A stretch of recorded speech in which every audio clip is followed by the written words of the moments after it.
अक्षर जो है वो तो है ज्ञात, और न का मतलब है नवाचार। तो जो हमारा ज्ञात है वो ज्ञात है, और जो कुछ नया उसमें जुड़ता चला जा रहा है वो हमारे ज्ञान की, तो आपने कहा वो जो परंपरा है वो एक पीढ़ी से दूसरी पीढ़ी को अंतरित होती है। मैं आपको प्रणाम करता हूँ, आपने बहुत विद्वत का पूर्ण से अपने विषय का प्रतिपादन किया, और मैं आवाज़ दे रहा हूँ आदरणीय कृष्ण कुमार कौशिक जी को, जो वरिष्ठ साहित्यकार हैं, दिल्ली से हमारे बीच पधारे, वो आए और अपने विचार इस विषय पर करते हैं। आदरणीय सभागार में उपस्थित सभी विद्वत समाज को नमन करता हूँ। मैं कुछ बात अपने सूत्रों में आपसे कहना चाहता हूँ। उसमें पहली बात तो ये है कि हम भारतीयता की बात कर रहे हैं, साहित्य के मानदंडों की बात कर रहे हैं। उसके ऊपर मैं अपने विचार रखूं उससे पहले एक जो ज्वलंत विषय है वो हमारी भाषाओं का है। भाषाएं होंगी तो साहित्य होगा। तो हमारी भाषाओं की दृष्टि से आपको पता है कि 2020 में भारत सरकार एक शिक्षा नीति लाई।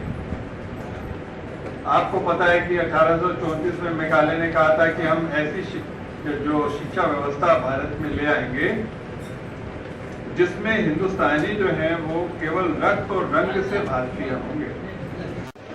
इतना सटीक और सुंदर उद्बोधन दिया है कि उसके बाद कुछ कहना मतलब जो है उचित मैं नहीं समझ रहा हूं।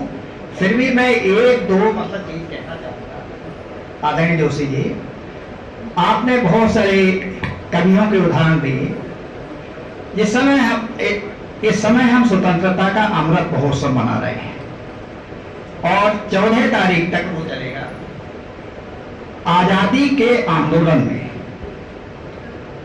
तीन तरह के मतलब जो है तीन तरह से स्वतंत्रता की लड़ाई लड़ी जा रही थी।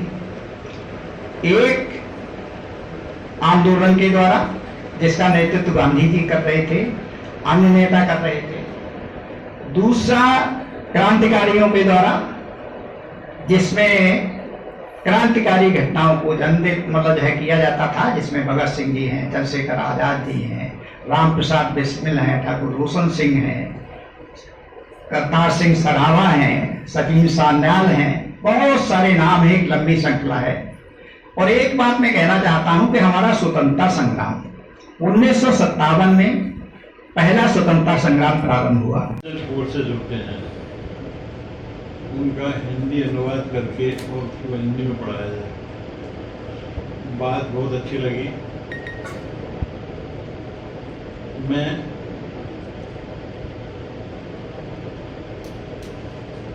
मेरा सबसे आग्रह है कि मंच से इस बात को सरकार तक पहुंचाएं। ये हमारे जमाने में भी बात उठती थी, क्यों ना हम जो है हमको हिंदी में पढ़ाया जाए।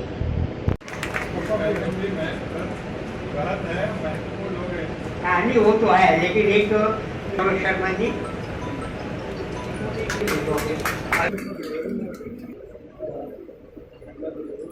तो अनिल शर्मा जी और श्रीमती की संयोजक डॉक्टर शशिवाला राठी किया गया।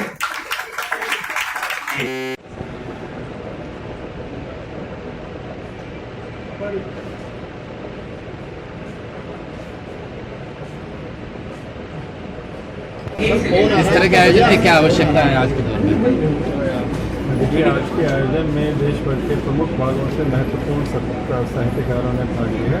मैंने दो बिंदुओं पर इसमें जोर दिया। पहला तो यह है कि जो शिक्षा नीति में जो बात है, माननीय प्रधानमंत्री ने जो कहा कि भारतीय भाषाओं के प्रयोग को बढ़ाया जाए, व्यावसायिक पाठ्यक्रमों में भारतीय भाषाएं लाई जाए। मैंने डॉक्टर साहब से भी अनुरोध किया कि यहाँ के मेडिकल कॉलेज है, इंजीनियरिंग कॉलेज है, उस सब में हिंदी में भारतीय भाषाओं में पढ़ाई पाए।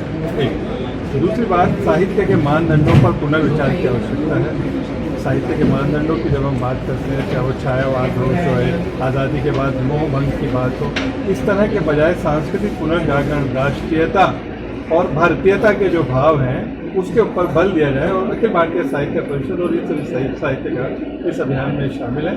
मैं इसके लिए संगीत अवस्थी और राष्ट्रीय लेखक संघ का अध्यक्ष हूँ। राजस्थान अजमेर से हूँ। और इस संगोष्ठी के अवसर में मैं अखिल भारतीय साहित्य परिषद को और उसके ब्रज प्रांत के अध्यक्ष सुरेश बाबू मिश्रा को बधाई देता हूँ। एक सार्थक संगोष्ठी हुई इसमें केंद्रीय हिंदी शिक्षण मंडल के हमारे बड़े भाई, हमारे मित्र साथी विजय शर्मा जोशी जी आए हैं और रेणु सेठ जी हमारी बहन पधारी हैं। और मेरा ये अनुरोध है, जो इस संगोष्ठी का सार है पहले सत्र का निकल के सामने आया है कि समाज में, देश में जागृति की लहर चल पड़ी है और हमें उस लहर का हिस्सा बनना है। और साथ ही जो मिथ्या प्रचार कई सालों तक चलता रहा उससे अपनी भावी पीढ़ी को बचाना है। और शिक्षण संस्थानों में, हमारे परिवारों में प्राचीन संस्कृति की, हमारी गीता जी की, हमारी रामायण की और हमारे वेदों उपनिषदों की लहर को फिर जगाना है। अंत में ये और जोड़ना चाहूँगा कि इनको पढ़ने का तात्पर्य बैक टू द पेविलियन जाना नहीं है। इनको पढ़ने का तात्पर्य अपनी जड़ों को मजबूत करते हुए आगे बढ़ना है। ये वह भारत है जिसके एक हाथ में लैपटॉप है और एक हाथ में हमारी वेदों की किताब है। जय हिंद, जय भारत। बरेली में किया है, इस प्रयास के पीछे आपकी क्या मंशा है और किस तरह का आयोजन है आज ये?